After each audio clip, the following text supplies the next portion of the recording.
Tēnā koe te pika. First of all, I'd like to do a big mihi to Mājiapa for her commitment and contribution to our health, and also recognising how hard it has been not only with a task to transform health in such a short amount of time and then to come into another government that just wants to dismantle everything that had been created based from years and years of research and health academic experts' advice. Sadly, what we have here is an interesting quandary where we have a government previously that tried to fix things and a government previously that's trying to fix things, and in the meantime everyone else in Aotearoa is still being caught up in a backwash of poor health, poor backup, poor investment, and sadly seeing the absolute decline of anyone or anything here that represents a solution. And I guess the sad part about having this conversation is recently I was in the beside a parent in the health system, the public health system, and was really grateful for the expertise, the support, and those who really went up and beyond given some of the facilities that they're working in.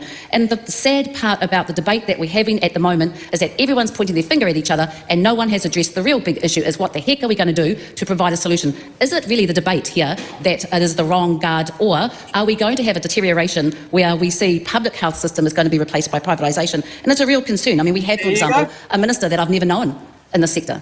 And I've never, in all my years, and even in all my years in working in health, I've never actually known. I have seen him in part of kaupapa that were anti-abortion, anti-trans, anti-takatakoi, and that worries me, that we actually don't have the experience. And as fresh as the blood can be, if the blood is going to be pouring all over the public health sector, then I'm really concerned about what is that is going to be left. Where is the transformational change that our people are looking for? How are we going to make sure we keep the hospitals open? Because Dunedin sure as hell ain't happy with this government. How are we going to make sure that the A&E lines and the lists, the waiting lists are going to end? How are we going to make sure that our ageing people in Aotearoa can sit there and rely on a health system, not be unclear on if this government is indeed going down the track of privatisation? And I want to be really, really mindful of the debate and what we're deciding here, or discussing here, sorry. Shane Detty made it known that privatisation wasn't something on his agenda. And, you know, and I guess we talk on that road that's saying, okay, well, we understand that, Shane, you're now gone.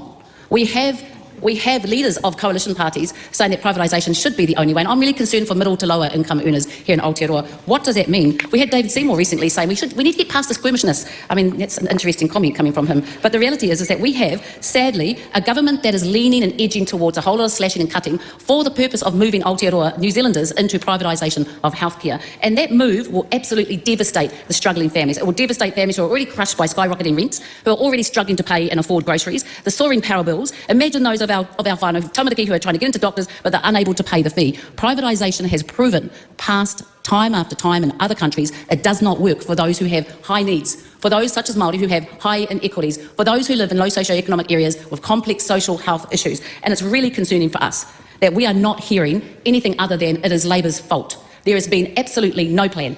There is no assurance, there is no clarity for all of us here in Aotearoa, and those of us who just want to be able to live here with peace and dignity and to be able to make sure our elderly, our tamariki can get the care that they deserve, that our regions, our rural regions, get the hospitals that they deserve, yes, that we're going to retain the nurses, that we're going to retain the doctors. So I do have a real sad concern that as we see the leadership and the management leave our system, we don't have anything from this government assuring that their economic growth agenda does not include the privatisation of our health sector. Kia ora.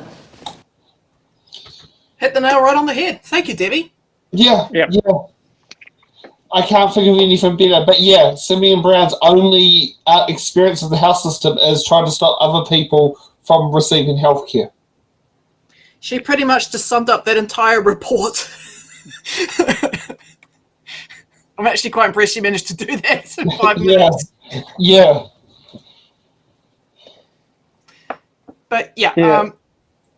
A lot of Māori people live in rural areas. She's right. If you get doctors out into rural areas, you get locally trained doctors. You know, they're more likely to stick around. You got 60% of people who come over from other countries. 60% of them tend to leave, which puts quite an impact on. My former GP at Newtown Medical Centre did a short stint in Hamilton, decided that wasn't the right place for him, and he moved to Wellington. Yep. Yeah, and he came all the way from Scotland. So. Yeah, what happens to someone they end up in a rural community, they go, yes, we finally got a doctor, and then suddenly, I heard that happen with Foxton. They happens all the time where I live. Planned successor for the doctor, and then the wife of the outgoing doctor screwed it all up. So the new doctor's successor ended up at a live-in practice, and there was a whole heap of Foxton people who shifted to her and live-in. Yeah. But, they were the only ones who had cars. What about those who didn't? Yeah. Yeah, it happens all the time where I live. Doctor's going, doctor's coming, notes getting mucked up. Happens all the time. Yeah. Okay. Anything else you want to say, Peter?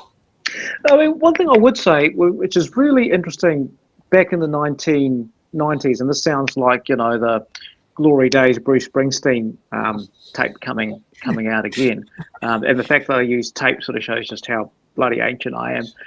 You still have a checkbook? No, I don't, because the bank's closed it down, although I did have a customer that used to give me checks, and he used to drive me mad because it would take the BNZ 5 days to clear a BNZ check to be able to pay a BNZ bill, but another BNZ, but we'll park that for a moment. One of the things that did happen under the purchase provider split that went through under National in the 1990s, it ended up with the Health Funding Authority, was once they got the money away from bricks and mortar, we had this proliferation of Māori health providers.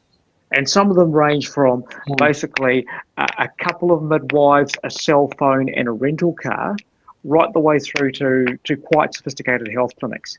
And during the pandemic, and Debbie knows about this, this is where they got the camper vans, and they actually went around people's driveways individually, because they knew who were the anti-vaxxers, they knew the problems that they faced, and they quietly talked people around. This is the sort of stuff which happens. And I ended up giving a speech to a Māori Council health group, be about 6 months before the last election.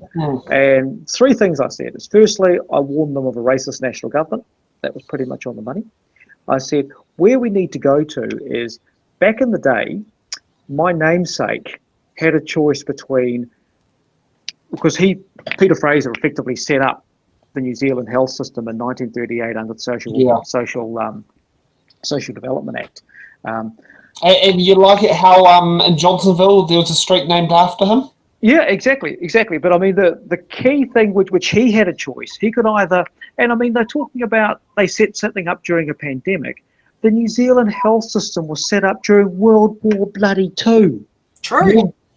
Yeah, and then oversaw. And that's kind of a big deal. Now, what my namesake had the choice of was basically, do I fight the British Medical Association and therefore integrate primary and secondary care, or do I fight Hitler? And he decided Hitler was easier, and he was right, and he won.